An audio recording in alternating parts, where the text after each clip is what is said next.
যে আমাদের এখানে আমরা যদি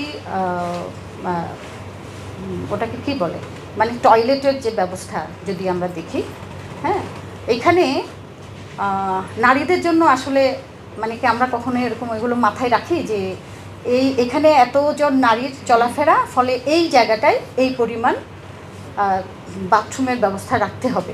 হ্যাঁ, এই চিন্তাগুলো কিন্তু আমাদের মধ্যে কাজ করে না, কিন্তু এই চিন্তাগুলো তো আসলে লাগবে, আপনার সভ্যতার জন্যই লাগবে, আপনার সভ্যতাকে এগিয়ে নিয়ে যাওয়ার জন্যই লাগবে, আপনার যে প্রজন্ম, আপনার যে জনগণ তাদেরকে সুস্থ রাখার জন্যই তো এটা প্রয়োজন। আবার ধরুন মানে পুরুষরা তারা মানে স্বাধীনভাবে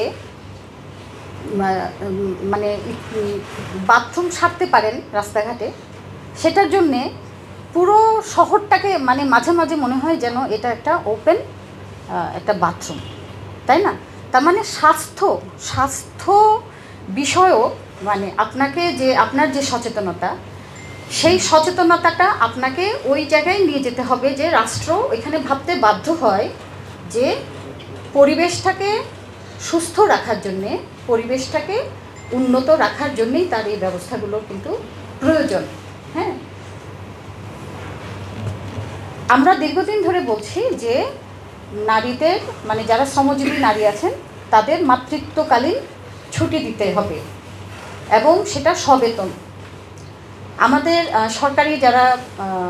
সরকারি অফিসে যারা চাকরি করেন তারা এইটা পান, কিন্তু বেসরকারি যে প্রতিষ্ঠানগুলো আছে সেখানে তো বেশিরভাগই আসলে মানা হয় না। আর যেখানে একদম শ্রমজীবী নারীরা, তাদের ক্ষেত্রে তো এটা মানাই হয় না। কোনো একজন নারী গর্ভবতী হলে তাকে চাকরি ছেড়ে দিতে হয়, কারণ ওই অফিস তাকে বসিয়ে চাকরি দিবে না বা বেতন দিবে না। ঠিক আছে, তাহলে এই যে নারীদের জন্য, সেই নারীদের জন্য তো কথা বলতে হবে। এই কথাগুলো কিন্তু এখানে বলেছে, প্রতিবেদনে এই কথাগুলো আছে। তাহলে ভালো দিকগুলো যে আছে সেগুলো একটু আমাদের বলা প্রয়োজন। আর নাহলে হয় কি যে শুধু মানে নেগেটিভ চর্চাটাই হয়। তাহলে আমি মনে করি একজন নেতা মানে কি, নেতা মানে হচ্ছে শিক্ষক। একজন নেতা, তাকে দেখেই কিন্তু তার যে ফলোয়ার যারা, তারা সেভাবেই শিক্ষিত হয়। ফলে এখানে লিডারশিপের একটা বড় ভূমিকা কিন্তু রাখতে হবে। ফলে ধর্মীয় নেতা যারা আছেন তাদেরকেও কিন্তু এখানে একটা বড় ভূমিকা রাখতে হবে। তিনি একটা মানে নারীর যে প্রজনন স্বাস্থ্য, সেটা যে মানে সুস্থ রাখার যে ব্যবস্থাপনা, সেটাও কিন্তু তাকে জানতে হবে। আর নাহলে উনি নিজেও বুঝতে পারবেন না আরেকজনের কী সমস্যা, ফলে এই সমস্যার জন্য উনি কিন্তু সমাধানের পথটাও বলতে পারবেন না। সেই অর্থে এই বিষয়গুলো কিন্তু জানা দরকার।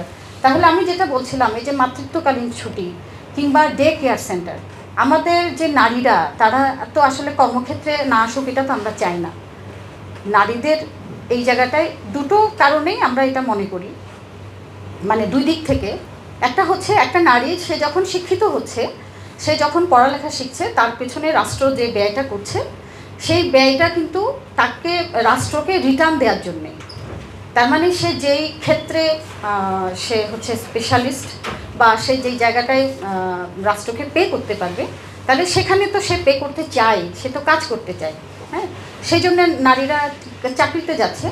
আবার একদম দরিদ্র যে পরিবারগুলো বা কিছু মানে মধ্যবিত্ত যে পরিবারগুলো, সেখানে পরিবারের 2জন বা 3জন যদি চাকরি না করে, তাহলে কিন্তু চলতে পারছে না। আজকের এই যে মানে যে দ্রব্যমূল্যের যে ঊর্ধ্বগতি বা সমস্ত কিছুর যে ব্যয়টা বাড়ছে, মানে আমাদের লিভিং কস্টটা এত বেড়ে যাচ্ছে, তো সেখানে তাকে তো বাহিরে যেতেই হচ্ছে। কিন্তু মানে যখন একজন নারী সে গর্ভবতী হচ্ছেন, একদিকে যেমন তাকে অফিস ছাঁটাই করছে, আবার আরেক দিকে সে চাকরিটা রাখতে পারলেও বাচ্চার জন্য কিন্তু সে মানে চাকরিটা তাকে ছাড়তে হচ্ছে। তাহলে সেক্ষেত্রে তার প্রতিষ্ঠানের কাছাকাছি যেন ডে কেয়ার সেন্টার থাকে, এটাও আমরা গভর্নমেন্টকে কিন্তু বলেছিলাম। আমাদের এগুলো দাবি আমাদের নারী আন্দোলনের দীর্ঘদিনের ছিল।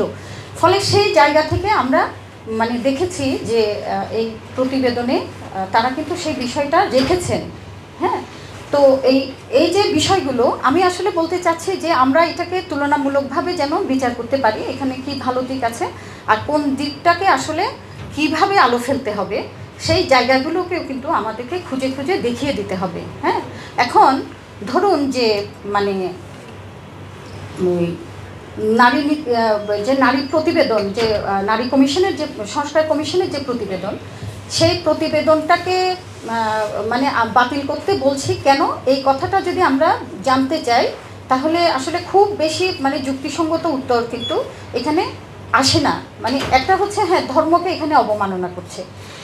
ওনারা যেভাবে কথাগুলো বলেছেন সেই কথাগুলোকে মানে অবশ্যই সেটাকে মানে ওনারা তো আসলে কোনো ধর্মকে ফাইট করছেন না, এখানে তো আসলে উনি রাষ্ট্রের জন্য, মানে রাষ্ট্রের যে নাগরিক, রাষ্ট্রের সাথে নাগরিকের সম্পর্ক ঠিক করছেন। ফলে এখানে উনি তো ধর্মের বিষয়টাকে এখানে ডিল করবেন না। হ্যাঁ, তাহলে সেই জায়গা থেকে বিষয়গুলো অবশ্যই সংস্কার কমিশন আমার মনে হয় ওনারা সেটা ভাববেন। এখানে আরেকটা বিষয় যেটা হচ্ছে, আমি কি একটু সময় বেশি নিচ্ছি? হ্যাঁ, আচ্ছা আচ্ছা আচ্ছা, ঠিক আছে আমি ইয়ে করছি। অনেকগুলো বিষয় আছে, ভালো দিক আছে। আমাদের অভিবাসী যে নারীরা, হ্যাঁ, সৌদি আরব বা মিডল ইস্টে যে নারীরা যায়, তাদের কিন্তু ভীষণ ওখানে একটা ইয়ের মধ্যে থাকে আর কি, যৌন নিপীড়ন থেকে শুরু করে নিরাপত্তাহীনতা। তো সেখানে আসলে আমি কাজ করতে গিয়ে যেটা দেখেছি যে বাংলাদেশ গভর্নমেন্ট কিন্তু ওই দেশের গভর্নমেন্টকে জবাবদিহিতার জায়গায় আনতে পারে না। ফলে এই ঘটনাগুলো কেন ঘটছে বা এটার যে বিচার, এই বিষয়গুলো কিন্তু ইয়ে নাই, হ্যাঁ, মানে স্পষ্টভাবে বলা নাই। তো এখানে এই বিষয়গুলো টাচ করেছে। সর্বশেষ ওই যে আমি যৌনকর্মীদের আসলে নিরাপত্তার কথা আমি এটুকু আবার বলতে চাই যে আসলে আমাদের দেশে যারা মানে হিজড়া হয়ে জন্মগ্রহণ করে তারা তো আসলে এটা জন্মগত, ঠিক আছে।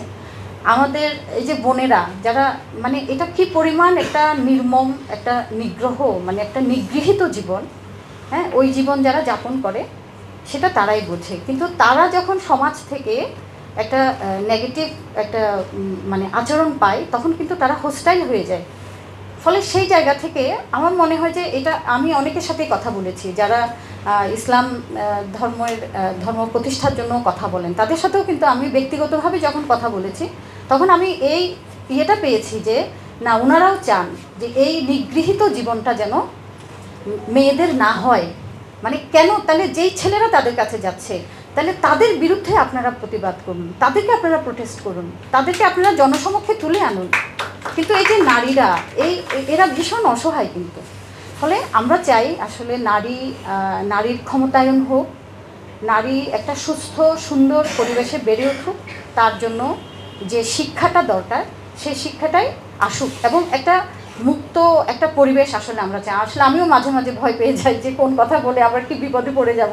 তো এই যে মানে বিপদে পড়ার জায়গাটা যখন থাকবে না, তখন দেখবেন মানে খুবই একটা সুন্দর একটা পরিবেশ কিন্তু এখানে তৈরি হবে। সেই জুলাই আন্দোলনে যেভাবে আমরা নারীরা, আমাদের ভাইয়েরা, বাবারা মিলে একটা যে সুন্দর আন্দোলন গড়ে তুলেছিলাম, সেই রকম আন্দোলনই আসলে আমরা গড়ে তুলতে পারব। তো সবাইকে আবারও ধন্যবাদ জানিয়ে, আসলে আমি কি বলেছি আমি জানি না, আমি যতটুকু একটু বলার চেষ্টা করলাম। ধন্যবাদ সবাইকে এবং কৃতজ্ঞতা জানাচ্ছি আমি।